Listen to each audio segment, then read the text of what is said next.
Manifesto थिला आमे अंगनवाड़ी मानकर दरमा बढ़ेबू। केंद्र सरकार पाखे आम दाबी आमे खोला खोली चिंतन शिविर रे रखीछु। प्रधानमंत्री फसल बीमा योजना PMFBY अधीन आमे 100% कवरेज सुनिश्चित करने सह वन्यजतु मानकर द्वारा क्षतिग्रस्त फसलर क्षतिपूरण को एथिरे अंतर्भुक्त करिवु। कृषक मानकर आय एवं जीविका हानि रे भरणा निमंते त्वरित सहायता और पर्याप्त क्षतिपूरण प्रदान पाई प्रधानमंत्री फसल बीमा योजना अधीन 600 कोटी टंकार प्रस्ताव रही। जैविक चाष को प्रोत्साहित करने ओडिशा बलभद्र जैविक चाष मिशन आरंभ कर मिशन अधीन कंधमाल एवं सईमान अंचल मालकानगिरी रे संपूर्ण रासायनिक मुक्त प्राकृतिक चाष को प्रोत्साहित करा जिवो। मूर्तिका जैविक अंगारक वृद्धि पाई मूर्तिका स्वास्थ्य मिशन कार्यकारी करा जिवो। राज्य में झोट एवं बादाम भली अवहेलित फसलर उत्पादन एवं यार उत्पादकता वृद्धि द्वारा फसलर विविधकरण एवं कृषकों आय वृद्धि आमर एक प्राथमिकता। एथि निमंते पर्याप्त अर्थ व्यवस्था करा जिवो। अक्षय शक्ति साहाय्य अणु जलसेचन पाई कृषक मान सशक्त करने निमंते राज्य में PM कुसुम संपूर्ण रूपे कार्यकारी करा जिवो। माननीय बाचस्पति महोदया, जल बहुले सृष्टि नाश, जल विहुने सृष्टि नाश। जल ही जीवन धारण मुख्य उपादान। यह एक मौलिक संपद जहाँ परिवेश संतुलन को बजाय रखा सह विश्व में लोक जीवन जीविका धारण और सामाजिक अर्थनैतिक विकास रे सहयोग प्रदान करिथाय। विशेषकर कृषि उत्पादन और उत्पादकता क्षेत्र में जलसेचन प्रमुख भूमिका ग्रहण करिथाय। समस्त जल सुरक्षा एवं एक पोषणीय भविष्य सुनिश्चित करने हेउची आम सरकार उद्देश्य।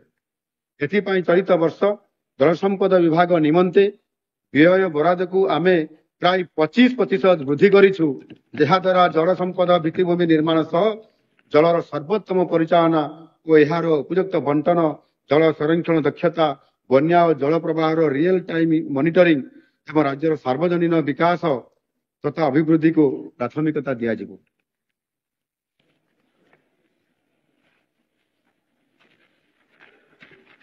बाचस्पति महोदया, राज्यर समस्त चाषी को जेपरी जलसेचन सुविधा मिल पार ताहा सुनिश्चित करा जिवो।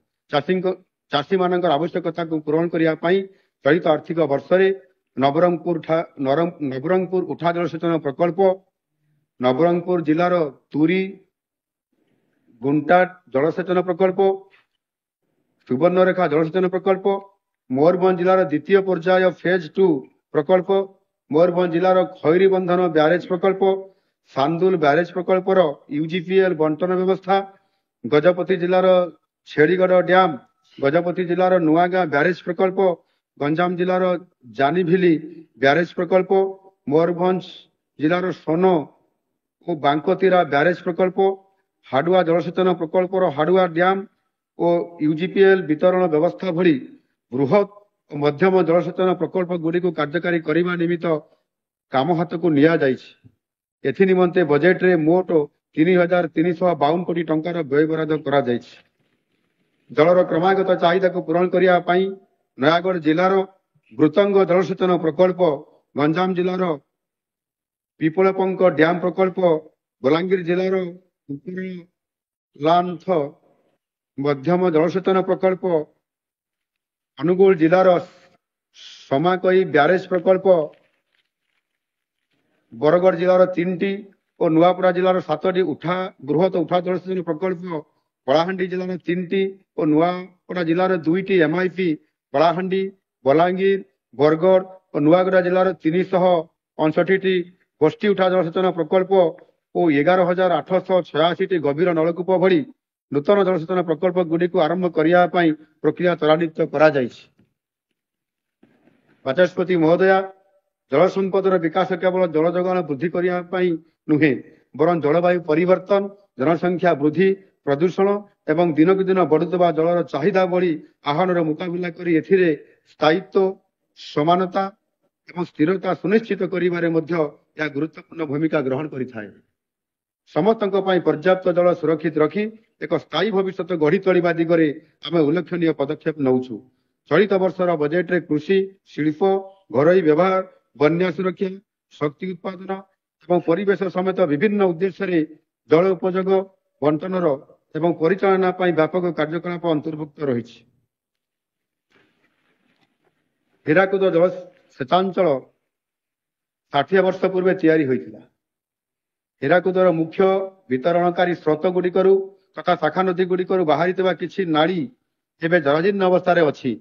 एगुड़िकर मरामती करी कार्यक्रम करने सह जल बंटन दक्षता और समता आनिबा निमंते आउटलेट बाहर थिबा जलस्रोत गुड़िकू बजाय रखा आम योजना करिछु। एहा मध्य कृषक मानकर दीर्घ दिनर दाबी थिला।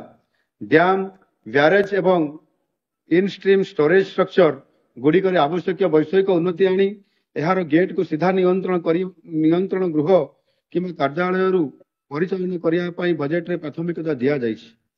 यही व्यवस्था अतिरिक्त बन्या जल को ठीक समय निष्कासन कर सहायक हम।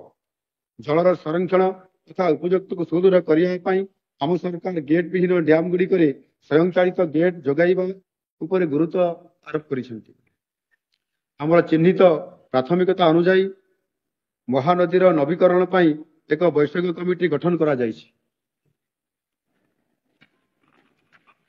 बाचस्पति महोदया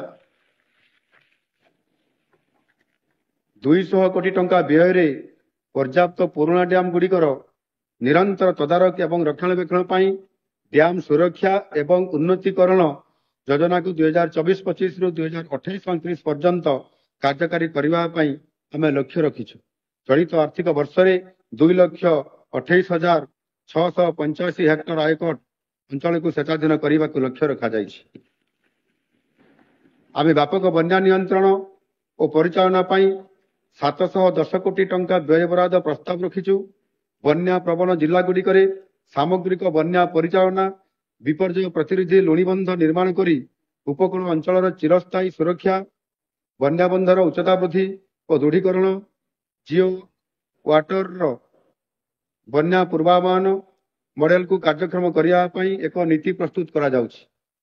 बन्या नियंत्रण एवं परिचालन नीति प्रस्तुत पर एक वैषयिक कमिटी गठन करा जाइछि। माननीय बाचस्पति महोदया भूपृष्ठ जलर संरक्षण एवं भूतल जलर पुनर्भरण द्वारा चिरस्थायी जलसेचन और परिवेश संतुलन सुनिश्चित होता है।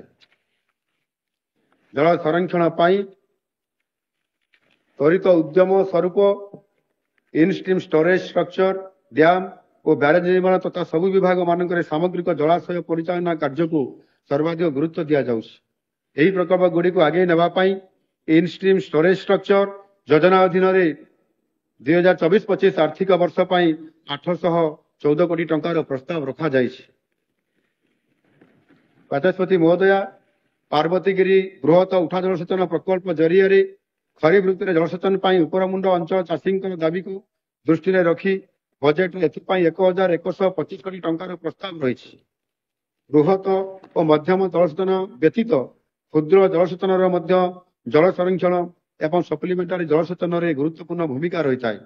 2024-25 आर्थिक वर्ष में जल संरक्षण एवं पोखरी और एमआईपी गुड़िकर उन्नति आने मुख्यमंत्री आड़ीबंध तैयारी योजना अधीन क्षुद्र झरणा और नालर चेक डैम निर्माण करी चाष जमीर शेष मुंड पर्यंत जलसेचन सुनिश्चित करने निमंते 400 कोटी टंकार व्यय बराद करा जाइछि।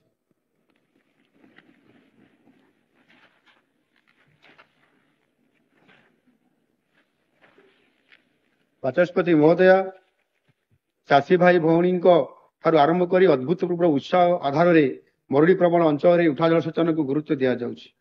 एथि निमंते गभीर नलकूप तथा गोष्ठी उठा जलसेचन निर्माण एवं पुरातन आयकटर पुनरुद्धार उपर प्राथमिकता दि जाइछि। एथिपाई बजेट रे 1,294 कोटी टंकार व्यय बराद रही। भूतल जलस्तर को वृद्धि करने निमित्त छात उपर वर्षा जल संरक्षण ढांचा निर्माण एवं यार पुनर्भरण 65 कोटी टंकार व्यय बराद करा जाइछि। सेचांचल उन्नतीकरण और जल परिचालना योजना जल प्रवाह समय केनाल लाइनिंग द्वारा जल परिमाण ह्रास को रखा मुख्यमंत्री केनाल लाइनिंग योजना एवं पुरातन सेच प्रकल्प गुड़िकर आधुनिकीकरण तथा केनाल पुनरुद्धार नवकृष्ण चौधरी सेच उन्नयन योजना ନିମନ୍ତେ ମୋଟ 773 କୋଟି ଟଙ୍କାର ବ୍ୟୟବରାଦ ରଖାଯାଇଛି। ଏହା ଦ୍ୱାରା ସେଚ ବ୍ୟବସ୍ଥାରେ ଜଳର ସୁବ୍ୟବହାର